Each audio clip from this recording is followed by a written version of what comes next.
আমি আলিনুর রহমান বলছি Asia telecom থেকে। আজ আমাদের 28শে ডিসেম্বরের ব্যাচের আজকে 6 নম্বর দিন ছিল আমাদের অডিও ক্লাস। সকাল 10টা থেকে 5টা পর্যন্ত দেব স্যারের সঙ্গে থিওরি ক্লাস ছিল। থিওরি ক্লাসে স্যার আমাদের প্রত্যেকটা audio, smart audio PA, smart PA কোন লাইন কোন সিপিইউ এর কোন প্যাডে যায়, কীভাবে কাজ করে বিষয়ে জানকারি পেয়েছি। প্লাস যখন পিএ পাওয়া যাবে না সেই ক্ষেত্রে আমরা অনেক সময় কাস্টমারকে ছেড়ে দিই। সেই ক্ষেত্রে কাস্টমারকে ছেড়ে না দিয়ে কিভাবে সেটাকে বাইপাস করা যায় সেই কাজটাও আমাদের দেখিয়ে দিয়েছে খুব সুন্দরভাবে।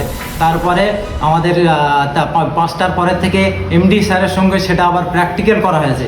প্র্যাকটিক্যাল করে আমাদের টোটাল ডিটেলসগুলো দেখিয়ে দেওয়া আছে কোন লাইনটা কিভাবে কাজ করবে। अब ये बताओ मेरे को कि 5 से ज्यादा बार सीपीयू किसने लगाया? वो भी ऑन सेट पे। ऑन सेट पे? अगर आप मुझसे पढ़ना चाहते हो